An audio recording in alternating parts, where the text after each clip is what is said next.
എല്ലാവർക്കും Sindhu's food and സ്പൈസസിലേക്ക് സ്വാഗതം. ഇന്ന് നമ്മൾ വളരെ ടേസ്റ്റി ആയിട്ടും അതുപോലെ തന്നെ ഹെൽത്തി ആയിട്ടുള്ള ഒരു മീൻകറി ആയിട്ടാണ് വന്നിരിക്കുന്നത്. ഇതാണ് മത്തി മുളകിട്ടത്.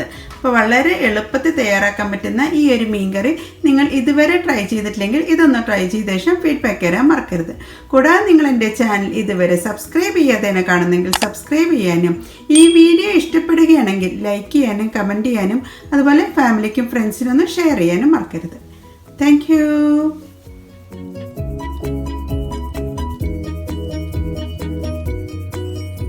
നമുക്ക് മത്തി മുളകിട്ടത് എങ്ങനെ തയ്യാറാക്കുന്നതെന്ന് നോക്കാം. അപ്പോൾ അതിനുവേണ്ടി ഞാൻ ഒരു മീഡിയം സൈസ് വലുപ്പമുള്ള 6 മത്തിയാണ് എടുത്തിരിക്കുന്നത്. അപ്പോൾ ഇത് വെച്ചിട്ടാണ് നമ്മൾ ഇന്ന് മുളക് കറി തയ്യാറാക്കുന്നത്. പിന്നെ നമുക്കിതിലേക്ക് വേണ്ടത് കൊച്ചുള്ളിയാണ്. ഒരു 10-15 കൊച്ചുള്ളി വേണം. പിന്നെ എടുത്തിരിക്കുന്നത് പച്ചമുളകാണ്.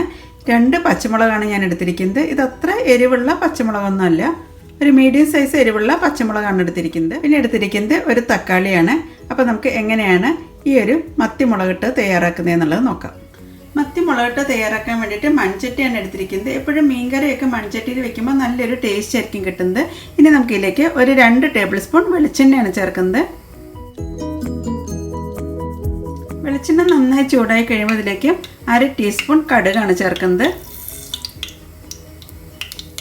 കടുക് പൊട്ടാൻ തുടങ്ങുമ്പോൾ ഇതിലേക്ക് നമുക്ക് ഉലുവ ചേർക്കാം. ഒരു 1/4 ടീസ്പൂണിൽ പകുതി ഉലുവയാണ് ഇതിലേക്ക് ചേർക്കേണ്ടത്. അങ്ങനെ കടുകും ഉലുവയൊക്കെ പൊട്ടിത്തീരുന്ന സമയത്ത് നമുക്ക് ഇതിലേക്ക് ചതച്ച് വെച്ചിട്ടുള്ള കൊച്ചുള്ളി ചേർക്കാം. 15 കൊച്ചുള്ളിയാണ് ചതച്ചെടുത്തിരിക്കുന്നത്. ഉള്ളി ചേർക്കുന്ന സമയത്ത് തന്നെ നമുക്കിതിലേക്ക് ആവശ്യത്തിന് കല്ലുപ്പും കൂടി ചേർക്കാം. ഇനി നന്നായി വഴറ്റി യോജിപ്പിക്കാം. ഉള്ളി ചെറുതായിട്ട് മൂത്ത് വരുന്ന സമയത്ത് നമുക്കിതിലേക്ക് ജിഞ്ചർ ഗാർലിക് പേസ്റ്റ് ചേർക്കാം. എപ്പോഴും ഇങ്ങനെ ഉള്ളി ചതച്ച് ചേർക്കുമ്പോൾ കറിക്ക് നല്ലൊരു ഫ്ലേവറാണ് കിട്ടുന്നത്.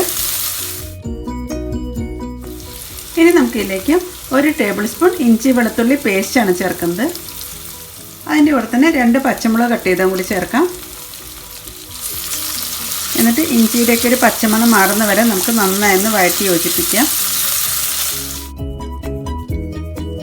ഇനി ഇതിലേക്ക് കുറച്ച് കറിവേപ്പിലയും കൂടി ചേർക്കാം. അതിനുശേഷം നന്നായി വഴറ്റി യോജിപ്പിച്ചിട്ടുണ്ട്. ഇനി നമുക്കിതിൻ്റെ ഫ്ലെയിം ഓഫ് ചെയ്ത ശേഷം വേണം നമുക്കിതിലേക്ക് പൊടികൾ ചേർക്കാൻ. അതല്ലെങ്കിൽ ഏറ്റവും ലോ ഫ്ലെയിമിലേക്ക് മാറ്റിയ ശേഷം ചേർത്താലും മതി. 2 ടേബിൾ സ്പൂൺ കാശ്മീരി ചില്ലി പൗഡറാണ് ചേർക്കുന്നത്. 2 ടേബിൾ സ്പൂൺ. പിന്നെ ഇതിലേക്ക് ചേർക്കുന്നത് 1/2 ടീസ്പൂൺ മഞ്ഞൾപ്പൊടി.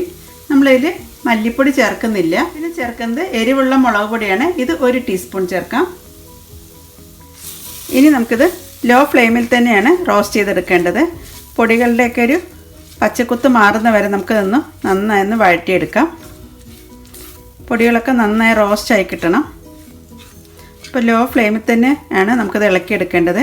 അതല്ലെങ്കിൽ പൊടികൾ പെട്ടെന്ന് തന്നെ കരിഞ്ഞു പോവുകയുള്ളൂ. ഞാനത് പൊടികളൊക്കെ നന്നായി മൂത്ത് വന്നിട്ടുണ്ട്.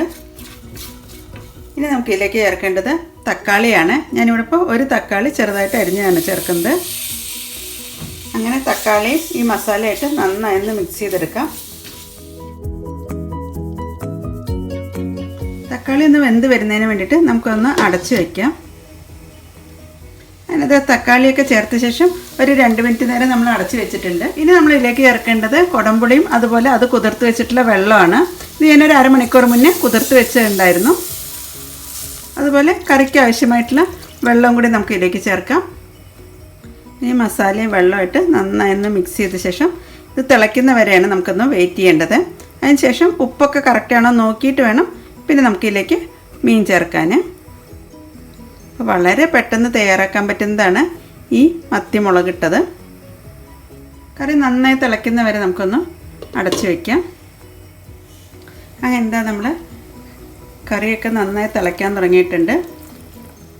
ഇനി നമുക്കിതിലേക്ക് മത്തി ഇടാം. മത്തി ഇടുന്നതിന് മുമ്പായിട്ട് ഒരു 1/2 ടീസ്പൂൺ കുരുമുളക് പൊടിയും കൂടി ചേർക്കുന്നുണ്ട്. എണ്ണയൊക്കെ സൈഡിലൂടെയൊക്കെ ഒന്ന് തെളിഞ്ഞ് വരാൻ തുടങ്ങിയിട്ടുണ്ട്.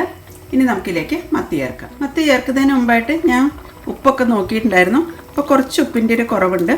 അപ്പോൾ ഞാൻ കല്ലുപ്പാണ് ചേർത്തിരിക്കുന്നത്. ഇനി നമുക്കിതിലേക്ക് മീൻ ഓരോന്നായിട്ട് ചേർക്കാം. ഞാനിപ്പോൾ മത്തി കട്ട് ചെയ്തിട്ടൊന്നുമില്ല, മുഴുവനോടെ തന്നെയാണ് ഇതിലേക്ക് ചേർക്കുന്നത്.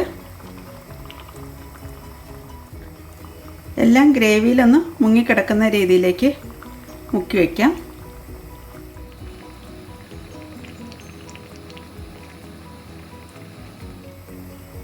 ഇനി നമുക്കത് അടച്ചു വെച്ചാണ് വേവിക്കേണ്ടത്.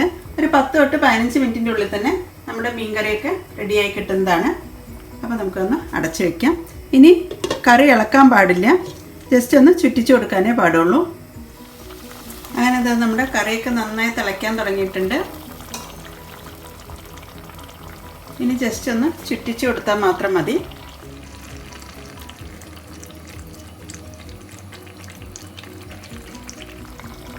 എത്രയാണ് കറിക്ക് തിക്നെസ് വേണ്ടത് അതുവരെ ഒന്ന് തിളപ്പിച്ചെടുത്താൽ മതി. നന്നായി പറ്റി വരണമെങ്കിൽ കുറച്ച് നേരം കൂടി ഒന്ന് തിളപ്പിച്ചെടുക്കുമ്പോഴേക്കും നന്നായി ഒന്ന് കുറുകി കിട്ടുന്നതാണ്. ഏറ്റവും ലാസ്റ്റായിട്ട് ഇതിലേക്ക് ഒരല്പം കായപ്പൊടി ചേർക്കാം. കൂടുതൽ ചേർക്കണ്ട, ഒരു നുള്ള ചേർത്താൽ മതി. അതിനുശേഷം ഫ്ലെയിം ഓഫ് ചെയ്തിട്ട് അടച്ചു വയ്ക്കാം. ഒരു 10-15 മിനിറ്റൊക്കെ കഴിയുമ്പോഴേക്കും നമ്മുടെ കറിയൊക്കെ ഉപയോഗിക്കാൻ വേണ്ടി റെഡിയാവുന്നതാണ്. അപ്പോഴേക്കും നല്ല കുറുകി ആ ചാറോട് കൂടി തന്നെയുള്ള ഒരു മത്തിക്കറിയാണ് നമ്മളിന്ന് തയ്യാറാക്കിയിരിക്കുന്നത്. അതിനത് ഒരു 10 മിനിറ്റ് നേരമൊക്കെ കഴിഞ്ഞിട്ടുണ്ട്. നമുക്കൊന്ന് തുറന്ന് നോക്കാം. ഇതാ നമ്മുടെ മീൻ മുളകിട്ടൊക്കെ നന്നായി പറ്റി വന്നിട്ടുണ്ട്. അപ്പോൾ അതിൻ്റെ എണ്ണയൊക്കെ നന്നായി തെളിഞ്ഞ് തന്നെ വന്നിട്ടുണ്ട്. ഇനി നമുക്കത് സെർവ് ചെയ്യാം. ഈ ഒരു മത്തിക്കറി നമുക്ക് ചോറിൻ്റെ കൂടെയും കപ്പയുടെ കൂടെയും പുട്ടിൻ്റെ കൂടെയൊക്കെ നല്ലൊരു കോമ്പിനേഷനാണ്. ഈ ഒരു മത്തിക്കറിയിൽ നമ്മൾ മല്ലി ചേർക്കാത്തതുകൊണ്ട് തന്നെ നമുക്കിത് ഒരാഴ്ച വരെ ഉപയോഗിക്കാൻ പറ്റുന്നതാണ്. അങ്ങനത്തെ നമ്മുടെ മത്തി മുളകിട്ടൊക്കെ നല്ല കുറുകിയ ചാറോട് കൂടി തന്നെയാണ് കിട്ടിയിരിക്കുന്നത്. അപ്പോൾ എല്ലാവരും ഈ ഒരു രീതിയിലൊന്ന് ട്രൈ ചെയ്ത ശേഷം ഫീഡ്ബാക്ക് തരാൻ മറക്കരുത്. Thank you.